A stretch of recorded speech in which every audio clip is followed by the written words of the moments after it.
बिस्मिल्लाहिर्रहमानिर्रहीम। अस्सलाम वालेकुम नाज़रीन, आप यूट्यूब चैनल देख रहे हैं। मैं इमरान ख़ान। मैंने आपसे पहले भी कहा था कि अदलिया को इंसाफ देने के लिए और आइन पर अमल करवाने के लिए इस दफ़ा पब्लिक की सपोर्ट की ज़रूरत होगी। ख़ास तौर पे वकला की सपोर्ट की ज़रूरत होगी। वो इसलिए कि PDM की जो जमातें इस वक्त आइन पाकिस्तान के साथ खिलवाड़ करना चाह रही हैं, जो जमातें इस वक्त अदलिया को तकसीम करना चाह रही हैं, उनको इस्टेब्लिशमेंट की मदद हासिल है। और जब सियासी जमातों को इस्टेब्लिशमेंट की मदद हासिल हो तो वो इदारों को भी दबाती हैं, मुखालिफिन को भी दबाती हैं, इंसानी हुकूक की पामाली भी कर सकती हैं। उस वक्त ताकत उनके साथ होती है। बहरहाल अवाम को और वकला को अपना रोल प्ले करना पड़ेगा। सिर्फ पाकिस्तान तहरीक इंसाफ ये नहीं कर पाएगी। वकला और सिविल सोसाइटी खड़े हो गए हैं। सबसे पहली जो बड़ी खबर है वो ये है कि एक गोल मेज़ कॉन्फ्रेंस शुरू करने का फ़ैसला किया गया है। ये जो गोल मेज़ कॉन्फ्रेंस है इसको बुलवाया गया है और ये होगी 15 तारीख को। इसका अनाउंसमेंट कर दिया गया है। इसमें एतजाज़ एहसन साहब ने जो अनाउंसमेंट किया, उन्होंने वकला को पुरअमन एहतजाज की कॉल भी दी है और साथ ही साथ उन्होंने कहा कि मुख्तलिफ नारे अब आप लोगों को दिए जा रहे हैं, उनके बैनर्स और पोस्टर्स आप बनाकर लाएं। हम मुल्क बचाने निकले हैं, आओ हमारे साथ चलो, चीफ तेरे जानसार बेशुमार बेशुमार, नज़रिया ज़रूरत नामंजूर। तफसीलात के मुताबिक जो गोल मेज़ कॉन्फ्रेंस है ये 15 अप्रैल को लाहौर में मुनक्कद की जाएगी। लतीफ़ खोसा साहब इसकी क़यादत करेंगे। पाकिस्तान पीपल्स पार्टी ने उनको अपने लॉयर विंग की सदारत से हटा दिया है और एतजाज़ एहसन और ख्वाजा तारिक रहीम अहम तरीन गोल मेज़ कॉन्फ्रेंस की मेज़बानी करेंगे। यानी ये 3 इंपॉर्टेंट लोग हैं वकला रहनुमा जो हमेशा से बड़े मुतहर्रिक रहे हैं। इन्होंने वकला की बहुत सारी तहरीकें चलाई हैं। एतजाज़ एहसन साहब का एक बड़ा कलीदी और मेन किरदार था उस वक्त जब 2009 में, यानी 2007 से 2009 तक जो वकला तहरीक चली है उसमें एतजाज़ एहसन का बड़ा अहम रोल था। और अब दोबारा एतजाज़ एहसन मैदान में उतरे हैं। किसी को आइडिया नहीं था कि 14 साल बाद दोबारा उनको अदलिया की आज़ादी के लिए लड़ाई लड़नी पड़ेगी। बहरहाल गोल मेज़ कॉन्फ्रेंस में मुल्क के सफ़े अव्वल के आइनी और कानूनी माहिरीन शरीक होंगे। कॉन्फ्रेंस में मुकन्ना और पार्लियामेंट की अदलिया के खिलाफ यलगार का जायज़ा लिया जाएगा। आइनी और कानूनी माहिरीन रियासती सतह पर आइन से इन्हिराफ की कोशिशों का तजज़िया करेंगे। इसके अलावा कॉन्फ्रेंस में दस्तूर और कानून की दुरुस्त ताबीरात से मुताल्लिक तजज़िया किया जाएगा। ज़राए के मुताबिक सुप्रीम कोर्ट के जजेस के खिलाफ सरकारी वसाइल से यलगार के असरात पर तजज़िया किया जाएगा। कॉन्फ्रेंस के इख्तिताम पर मुफस्सल एलामिये से आइंदा के लाया अमल का भी ऐलान किया जाएगा। यानी अगर ये वकला रहनुमा वहाँ पर ये तय कर लेते हैं गोल मेज़ कॉन्फ्रेंस में कि अब वकला की एक तहरीक चलेगी, तो वकला की जो तमाम बार्स हैं वो इसके साथ इकट्ठी हो सकती हैं और इकट्ठी होने के बाद वकला की एक तहरीक सुप्रीम कोर्ट ऑफ पाकिस्तान के हक़ में शुरू हो सकती है। लेकिन इससे पहले ही एतजाज़ एहसन साहब ने वकला को पुरअमन एहतजाज के लिए 11 बजे की कॉल दे दी है और उन्होंने कहा कि पुरअमन तरीके से वकला अपना एहतजाज रिकॉर्ड करवाना शुरू करें। एक और बड़ी डेवलपमेंट है वो भी मैं आपको बता देता हूँ, लेकिन ये बहुत ज़रूरी है। देखें, सुप्रीम कोर्ट ऑफ पाकिस्तान को सपोर्ट मिलना बहुत ज़रूरी है क्योंकि एस्टेब्लिशमेंट PDM की जमातें, पाकिस्तान का 95% मीडिया और बहुत सारे माफियाज वो एक पेज पर हैं कि आईने पाकिस्तान अगर कहता भी है कि इलेक्शन करवाने हैं तो इलेक्शन नहीं करवाने, क्योंकि जिनको रजीम चेंज ऑपरेशन के नतीजे में निकाला गया है वो अगर वापस आ जाते हैं तो मकसद फौत हो जाएगा और वापस आने के बाद लोग सवालात भी पूछेंगे तो मुश्किलात पैदा हो जाएंगी। डील करने की कोशिश की गई इमरान खान साहब से, तो उन्होंने कुछ चीज़ों के ऊपर तो उन्होंने कहा कि जो मेरे साथ ज़ाती तौर पे हुआ उसको तो मैं माफ़ कर दूंगा, लेकिन जो कुछ इस मुल्क के अंदर किया गया रजीम चेंज ऑपरेशन के बाद उसको तो माफ़ नहीं किया जा सकता। उनका एक और मौक़िफ़ है कि जिन्होंने इस मुल्क में चोरी, जिन्होंने इस मुल्क में डाके डाले, जिन्होंने करप्शन की, उनको मैं माफ़ नहीं कर सकता।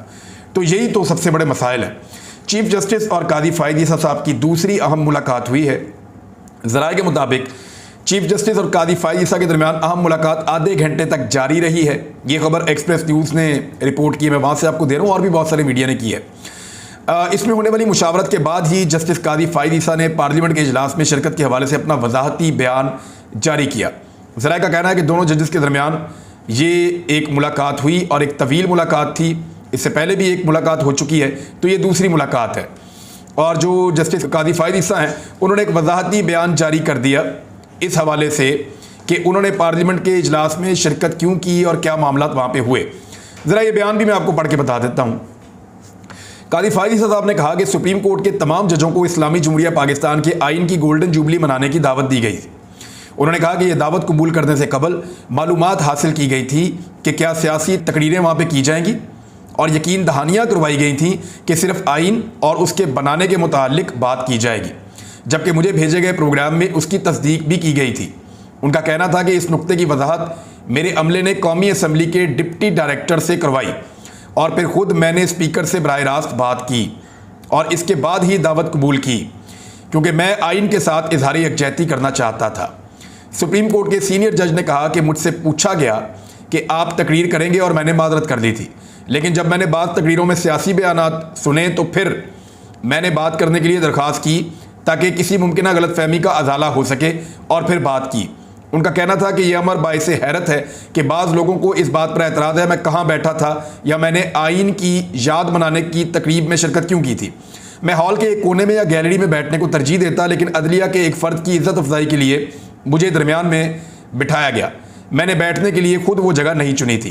कादी फ़ायद ईसा ने कहा कि आइन को सियासी तनों के तमाम अतराफ़ से लोगों के बराह रास्त चुने गए नुमाइंदों के ज़रिए बनाया गया है, जो उनकी दानिशमंदी की गवाही देता है।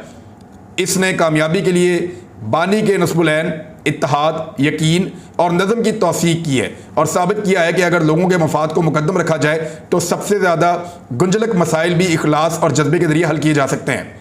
उन्होंने कहा कि लोगों के मुंतखब नुमाइंदे मुकम्मल एहतराम के मुस्तहिक हैं और ऑल इंडिया मुस्लिम लीग के सियासतदानों के बगैर हम आज़ादी हासिल नहीं कर पाते। उनका कहना था कि कन्वेंशन के मुंतज़मीन ने पाकिस्तान की तारीख का एक खुसूसी अहमियत का दिन मनाने के लिए सबको दावत दी थी और आइन की गोल्डन जुबली सबके लिए बाइस मुसरत है। ये किसी मखसूस इदारे और जमात का तनहा इस्तिहकाक नहीं है।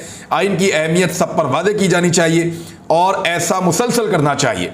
सुप्रीम कोर्ट के जज का कहना था जब पाकिस्तान के पास लोगों के बराह रास्त चुने गए नुमाइंदों का बनाया गया आइन नहीं था तो मुल्क तकसीम हो गया था। इस मुसलसल जारी गलती की इस्लाह 50 साल कबल की गई और लोगों के बुनियादी हुकूक तस्लीम करके आइन में दर्ज किए गए। इसलिए तमाम पाकिस्तानियों की निजात आइन की पाबंदी में है।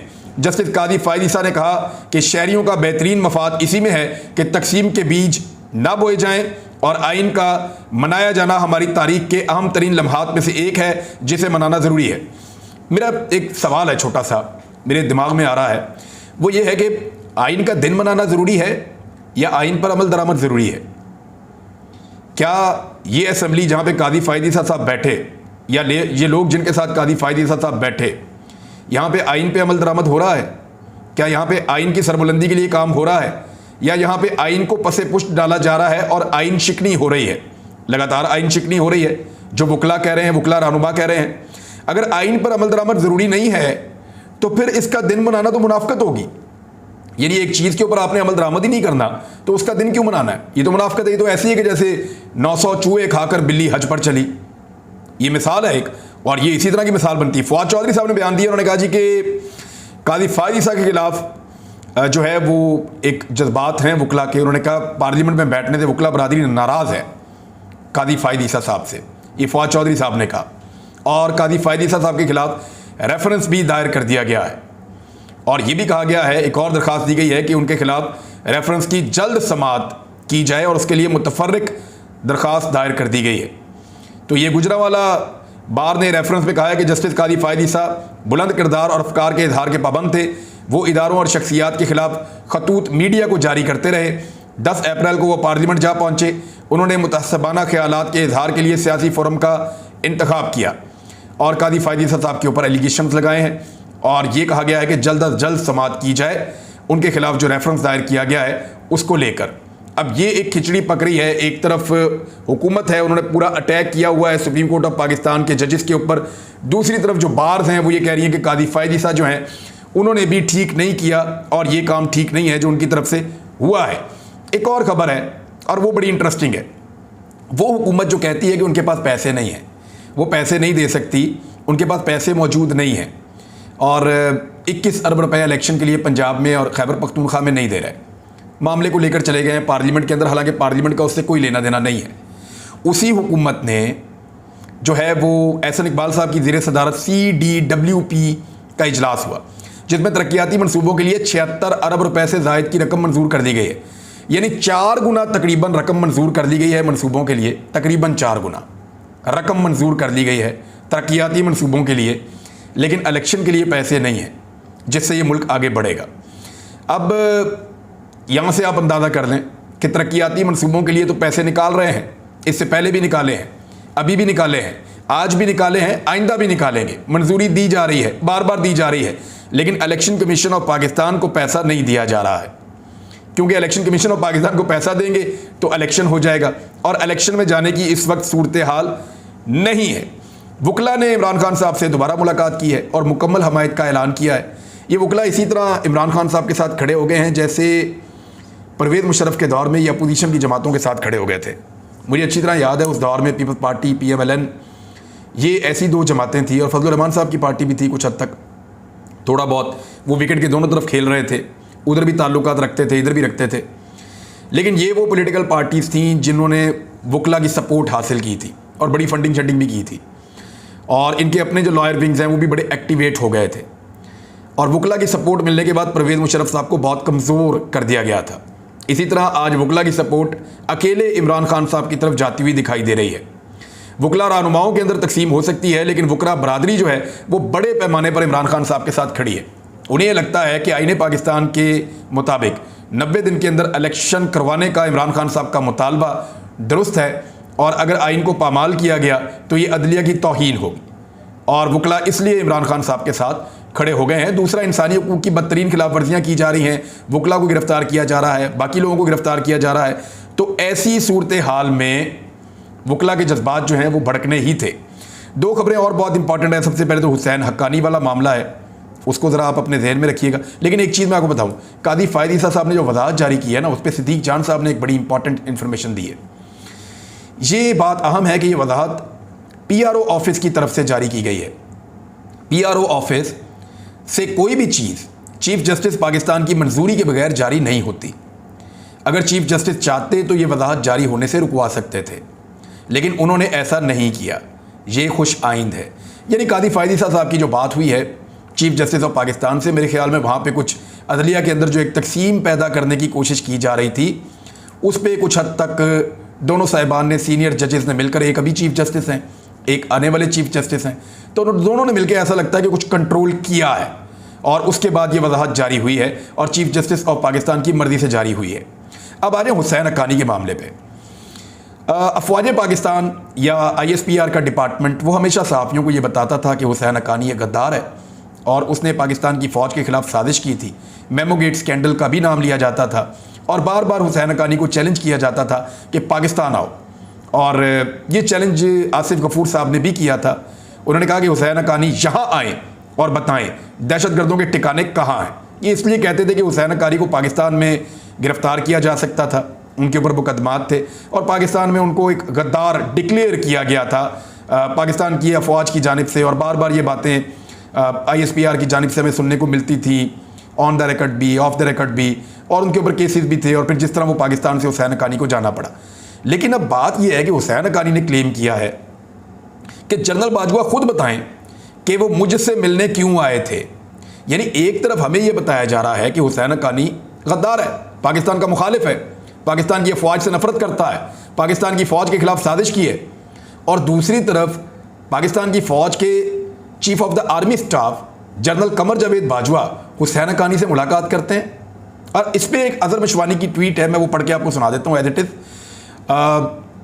जिस हुसैन हक्कानी को रियासत पाकिस्तान गद्दार कहती थी, उसे बाजवा की लॉबिंग करने के लिए वजारत खारजा के फंड से अदायगियाँ हुई, और बाजवा बतौर आर्मी चीफ जाकर मिलता रहा। इसी बात पर जनरल बाजवा का कोर्ट मार्शल कर देना चाहिए, ये अदर मशवानी साहब ने कहा। वैसे इसके ऊपर इंक्वायरी होनी चाहिए कि एक शख्स के बारे में अफवाज पाकिस्तान में इस किस्म के जज्बात थे, कैसे हो सकता है कि वो शख्स जो है आर्मी चीफ से मुलाकात कर रहा हो और बाद में उनकी तारीफ़ें भी कर रहा हो। G20 इजलास श्रीनगर में होगा 22 से 24 मई के दौरान। ये पाकिस्तान के लिए एक बहुत लम्हा फ़िक्रिया है। श्रीनगर जो है ये मकबूजा कश्मीर का हिस्सा है और ये मुतनाज़ इलाका है, ये भारत का हिस्सा नहीं है। पाकिस्तान इसको भारत का हिस्सा तस्लीम नहीं करता। ये मामला अक़वाम मुत्तहिदा के अंदर पेंडिंग चल रहा है। ये पाकिस्तान की रियासत का एक बहुत बड़ा फेलियर होगा अगर श्रीनगर के अंदर G20 इजलास हो जाता है। तो ये G20 है क्या, ज़रा थोड़ा सा आप समझ लें। यानी पाकिस्तान क्या ऐसा कोई इजलास या कोई ऐसा आलमी फोरम पाकिस्तान आज़ाद कश्मीर में या गिलगित बल्तिस्तान में मुनक्कद कर सकता है? नहीं कर सकता। वजह यह है कि यूरोपीय ममालिक नहीं आएंगे, भारत एतराज़ करेगा, सऊदी अरब नहीं आएगा, बाकी मुल्क नहीं आएंगे, भारत एतराज़ करेगा, भारत ये कहेगा कि जी ये मुतनाज़ इलाके हैं गिलगित बल्तिस्तान और आज़ाद कश्मीर, भारत ये कहेगा और उसकी मानी भी जाएगी। पाकिस्तान नहीं कर पाता, हम कोशिश करके देख लें, लेकिन भारत ये कर रहा है, पाकिस्तान रोक नहीं पा रहा। खारजी सतह पे ये पाकिस्तान की सबसे बड़ी नाकामी हो सकती है अगर 22 मई से 24 मई के दौरान मकबूजा कश्मीर के दारुल हुकूमत श्रीनगर में भारत ने G20 का इजलास कर लिया। तो चीन ने यह खबर दी है बीजिंग से कि चीन और पाकिस्तान को नज़रअंदाज करते हुए भारत ने श्रीनगर में G20 इजलास बुला लिया। अब देखते हैं कि पाकिस्तान कर सकता है। मेरे ख्याल में इसमें मेहनत करनी पड़ेगी, लॉबिंग करनी पड़ेगी, चीन को बाकी लोगों को मुतहरिक करना पड़ेगा, रूस से बात करनी पड़ेगी, बाकी ममालिक को कहना पड़ेगा कि कुछ करें और इसके अंदर श्रीनगर का इंतखाब ना करें। अक़वाम मुत्तहिदा के अंदर पाकिस्तान को जाना चाहिए, एप्लीकेशन डालनी चाहिए, क्योंकि G20 कोई आम चीज़ नहीं है, ये एक बैनुल अक़वामी फ़ोरम है और 19 ममालिक इसके अंदर हैं और यूरोपीय यूनियन पूरा का पूरा इसके अंदर है। यूरोपीय यूनियन के जो ममालिक हैं उनकी तादाद 27 है और 19 ममालिक जो हैं वो G20 के अंदर शामिल हैं। ये किन चीज़ों पे काम करते हैं? एक तो ग्लोबल इकोनॉमी के ऊपर काम करते हैं, फाइनेंशियल स्टेबिलिटी के ऊपर काम करते हैं, क्लाइमेट चेंज यानी मौसमियाती तब्दीलियाँ उनके ऊपर काम करते हैं और सस्टेनेबल डेवलपमेंट तरक्याती जो मनसूबे हैं उनके ऊपर भी काम करते हैं। दुनिया की जो सबसे बड़ी इकोनॉमीज़ हैं वो इसका हिस्सा है। दुनिया की जो 80% प्रोडक्शन होती है ना, जो चीज़ें बनती हैं दुनिया में, वो इन्हीं मुल्कों में बनती हैं जो G20 का हिस्सा है। 75% जो तजारत है वो यही मुल्क करते हैं जो G20 का हिस्सा है। दुनिया की 2/3 आबादी यानी 66% लोग इन्हीं मुल्कों में रहते हैं। दुनिया की 60% ज़मीन जो है वो इन्हीं मुल्कों के पास है G20। तो ये बहुत बहुत इम्पॉर्टेंट है और इतनी इम्पॉर्टेंट कॉन्फ्रेंस का या इजलास का वहाँ पे होना श्रीनगर में, पाकिस्तान को इसको रोकना चाहिए, हर हाल में रोकना चाहिए। इसमें जो ममालिक हैं मैं आपको बता देता हूँ, इसमें Argentina, Australia, Brazil, Canada, China, France, Germany, India, Indonesia, Italy, Japan, Mexico, South Korea, Russia, Saudi Arabia, South Africa, Turkey, United Kingdom यानी UK और यूनाइटेड स्टेट्स और उसके बाद यूरोपीय यूनियन, ये इसके मेंबर्स हैं। आखिरी खबर अली अमीन गंडापुर के हवाले से है। अली अमीन गंडापुर का 2 रोज़ा जिस्मानी रिमांड जो है वो उसके ऊपर पुलिस के हवाले उनको कर दिया गया है, लेकिन मुकदमे में से दहशतगर्दी की दफ़ात हज़फ कर दी गई हैं। ये एक उनकी कामयाबी है और उम्मीद है जैसे बाकी सियासी कारकुन रिहा हुए हैं वैसे ही अली अमीन गंडापुर भी रिहा हो जाएंगे। उनके बारे में कुछ लोगों ने बड़ी अजीबोगरीब खबरें दी कि वो राज उगल रहे हैं, बड़ी बड़ी चीज़ें बता रहे हैं। तो मैंने अपने तौर पे पता किया ऐसा कुछ भी नहीं है और शहबाज गिल के ऊपर भी ऐसे एलिगेशंस लगाए गए, फिर अली अमीन गंडापुर के ऊपर भी ऐसे एलिगेशंस लगाए गए, लेकिन मैंने देखा कि इमरान खान के साथियों ने बड़ी रेजिलियंस का मुजाहरा किया। अब तक के लिए इतने, अपना ख्याल रखिएगा, अपने इस चैनल का भी। अल्लाह हाफ़िज़।